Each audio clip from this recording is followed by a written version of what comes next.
Hey there, and welcome back to Katie's Corner. I'm Katie. I'm so glad that you found us. To continue the Ireland series, I wanted to share our Airbnb accommodations while we were traveling around the country, plus a bonus castle stay in Dublin. I'll include the links to where we stayed in the description below. Um, by the way, if you haven't already, I would love for you to subscribe to the channel, maybe give us a thumbs up, and also share it while you're at it. Thank you. Also, don't forget to check the other Ireland videos that I've shared during this series. All right. To recap our Ireland trip, it was my husband, my mom, and a friend of ours, obviously me. We traveled around Ireland for about 16 days, including some time in Northern Ireland, although all of our lodging was in the Republic. Note, all of these rentals had Wi-Fi available, parking, and they are full homes, meaning we didn't share a space with anyone. However, some of the hosts lived next door or nearby, which was nice when we did get to meet them, but they were not in the rental. Our first day was in Cornyburn Courtyard Holiday Cottage in County Wicklow. This was set in the woodland area of Clare Vale and located near popular attractions. Plus, there were nice views and opportunities for hiking and cycling. The house is part of a small holiday complex of 3 houses. Each house is independent of each other, and ours had a lovely garden view, full kitchen, 3 bedrooms, and 3 bathrooms. It was a cozy and magnificent stay. It truly was probably our favorite lodging the entire trip. And if you recall from my other Ireland videos, we also had the best meal of our trip nearby at Heather Wicklow, or was it Wicklow Heather? Either way, it was amazing. This host was truly lovely. They helped us make reservations at the restaurant, and I would love to go back and visit this area as well as this home again. Our second Airbnb rental was in Portenscully Mill, County Kilkenny, which is a great location for exploring the southeast of Ireland. We were near Waterford. This was a cool Airbnb as it was a beautifully renovated mill in a woodland setting, and there were cows next door. I always enjoy international livestock for some reason. The mill home, called Mooncoin, is 3 stories and has beautiful grounds. There's a full kitchen, a sunroom, games, a pool table, 3 bedrooms, 3 baths. It can accommodate 7 guests. We enjoyed our visit there, but unfortunately we were only there for 1 night. We spent 3 nights at our third location, which was in the Gap of Dunloe, next to Kate's Cottage, which is a popular pub with live traditional Irish music and good food. Our cottage was called Betty's Cottage, and it has 3 bedrooms and 1.5 bathrooms. 6 people can stay here. It is important to note that the cottage is attached to the Coffee Pot Cafe, but we didn't experience any major noise or other disturbances. You have your own private entrance, and it's across the road from Kate's Cottage, which closes kind of early anyhow. You may recall from my other video, the Gap of Dunloe, the place to behold. I'm glad we had 3 nights there, and it was an excellent spot to launch into our tour of the Ring of Kerry.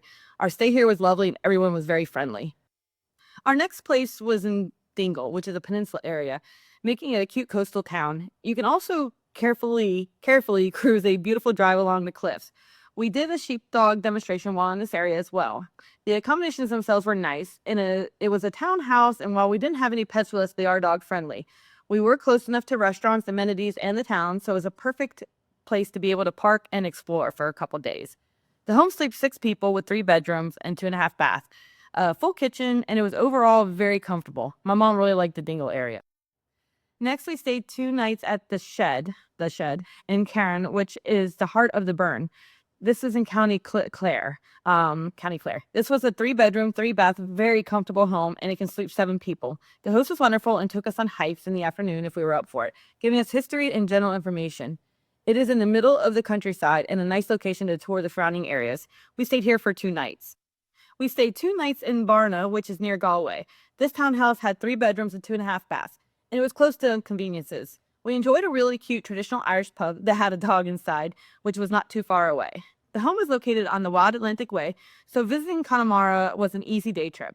So were the Aran Islands. The home was comfortable and a nice place to stay while on our journey.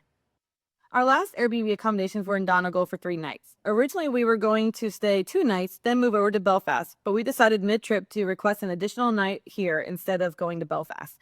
They said that you may see northern lights from the home, but when we went, it wasn't the best time of year for this, and we were not fortunate enough to see them. The Gables is an entire home that has 4 bedrooms, 3 baths, and it can accommodate 8 guests in 4 beds. Located on the Wild Atlantic Way, we use this as our home base to explore into Northern Ireland, driving up to Dunluce Castle and Giant's Causeway, which was a very doable day trip from Donegal. No problem at all. This home was very comfortable and perfect for winding down our trip. It was an easy drive back to Dublin to wrap up our vacation. Lastly, and this was a bonus stay as a surprise to my mom, we stayed at Clontarf Castle. It is in Dublin, and we stayed there the night before we had to fly home. So it gave us an easy checkout, easy location, and a little fancier accommodations. I would always prefer a home style stay so we have more space, a kitchen, and so on. But for a quick one night stay, a hotel is a great solution. And the icing on the cake was that Clontarf is a castle. It was pretty and fun to explore. I'd like to share some tips on lodging that may be helpful. Some things that are important to note about a lodging outside of the US, and specifically talking about Ireland right now, is that it's not super common to have flat sheets for the beds, washcloth, or air conditioning. That doesn't mean you won't find it, especially in hotels, but I'd rather you not be surprised when you don't find what you're looking for or that you're used to. Some places will keep it on hand in case you request it, but it's not necessarily standard. It's important to know that sizes of the beds might not match the same size as back in the United States either. A king in Ireland and other countries may only be a queen there. Also, plumbing can be on the older side, making flushing toilets interesting. However, at least for the plumbing issues, we did not experience many issues along our travels. The worst we experienced is having to hold the lever down or flush multiple times. Sometimes it would fill up very slowly, so the next person would need to flush for you. Yes, that slow of a fill that you just give up and go on. Many places that we stay by design have washing machines, and some have dryers, and some have a combo washer dryer. The combo washer dryers are interesting, and it's important to not overload them. They can take forever to dry if you put too much into them. I know from experience. As they are very small to begin with. I recommend looking up how to use them on YouTube because they can vary and are different than a standalone washing machine and dryer set. They are great space savers though, and I'm always grateful for them when we travel. It helps us pack way less because we can wash. Thanks for joining me, and I hope you found some inspiration and maybe fallen a little more in love with Ireland like we did. There are so many amazing places to see and visit, and having a great home base to feel comfortable and get some rest is so important. If you ever have questions about a place, message the host. Most sign up because they enjoy the hospitality side of it, and they are happy to answer questions. Happy travels! Oh, P.S. Don't forget to subscribe, like, and share. Also, check out my other Ireland videos for more inspiration. Have a great day.